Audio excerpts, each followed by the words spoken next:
ఓకేలే కారులో వచ్చారు బైక్లో వచ్చారు బిల్లు కట్టేది ఏదో ఉంటుంది బిల్లు స్కాన్ ఉంటుంది కింద పార్కింగ్ ఏ బైక్ ఉంటుంది. మాచవరం లిమిట్స్లో వివిధ కేసుల్లో ఇన్వాల్వ్ అయిన పోక్సో కేసులని అట్ కేసులని వాళ్ళపై సుమారు 162 మంది మీద rowdy sheets suspect sheets open చేయడం జరిగింది. వాళ్ళు ప్రతి వారం సండే కౌన్సిలింగ్ పెట్టడం జరుగుతుంది. వాళ్ళు వాలంటీర్గా కౌన్సిలింగ్కి వస్తూ ఉంటారు. వాళ్ళకి ఈ కేసుల మీద అవగాహన కల్పించి ప్రతిరోజు కోర్టుకి అటెండ్ అవుతూ ఇక ముందు ఎటువంటి నేరాలు జరగకుండా ఉండడం కోసం ప్రతి ఆదివారం పిలిపించడం జరుగుతుంది.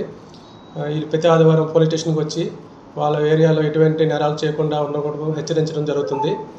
అంతేకాకుండా 2-3 కేసుల్లో గంజా కేసుల్లో ఇన్వాల్వ్ అయితే పిట్ NDPS యాక్ట్ కింద కూడా వాళ్ళ మీద కేసులు పెట్టి బయటికి రాకుండా కనీసం 1 year పాటు బెయిల్ రాకుండా చేయడం కానీ సిపి గారి ఆధ్వర్యంలో ఒక ప్రోగ్రాం కూడా జరుగుతుంది.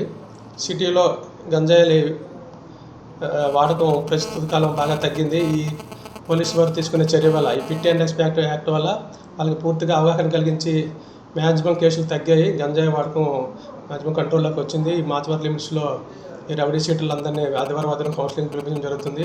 బారుల్లో టైం దాటిన తర్వాత బారుల్లో గొడవ చేయడం కానీ, బారుల్లో తాగడం కానీ, రోడ్డు మీద ఓపెన్ డ్రింకింగ్ చేయడం కానీ, లేదా ఆడవాళ్ళు కామెంట్ చేయడం కానీ అలాంటి విషయాలు ఏ దృష్టికి వచ్చినా ప్రజలు ఒకవేళ ఇలాంటి విషయాల్లో రౌడీ షీట్లు ఇన్వాల్వ్ అయితే వాళ్ళ మీద ఇంకా కేసులు కట్టి మళ్ళీ రిమాండ్కి పంపడం జరుగుతుంది. బెయిల్ రాకుండా ఆల్రెడీ కేసులు ఇన్వాల్వ్ అయి ఉన్నారు. మళ్ళీ ఇంకో కేసు కానీ ఇన్వాల్వ్ అయితే అమ్మాయిలు కామెంట్ చేయడం కానీ, ఓపెన్ డ్రింకింగ్ చేయడం కానీ, బారుల్లో పట్టుకొని తాగడం కానీ చేస్తే మళ్ళీ వాళ్ళ మీద కేసు కడితే ఇంక బయటికి రాకుండా అలా జైల్లోనే ఉంటారు. కాబట్టి అందరికీ హెచ్చరించడం ప్రతి ఆదివారం పిలిపించి హెచ్చరించడం జరుగుతుంది. ప్రజలు కూడా అప్రమత్తంగా ఉండి మీ కాలనీస్లో అందరూ కలిసి సీసీ కెమెరాలు పెట్టుకోవాలని కూడా కోరుచున్నాం. బైక్ దొంగతనాలు బాగా జరుగుతున్నాయి, బైక్ ప్రమాదాలు కూడా బాగా జరుగుతున్నాయి. హెల్మెట్ పెట్టుకోకపోవడం వల్ల చాలామంది చనిపోతున్నారు. ఇప్పటి వరకు మాచవరం లిమిట్స్లో సుమారు 18 మంది వరకు చనిపోయారు. కేవలం హెల్మెట్ వాడకం లేకపోవడం వల్లే చనిపోయారు, హెడ్ ఇంజరీ వల్ల చనిపోయారు. కాబట్టి ప్రజలందరూ కూడా హెల్మెట్ విధిగా ధరించాల్సింది కూడా మేము పోలీస్ తరఫున కోరుచున్నాం.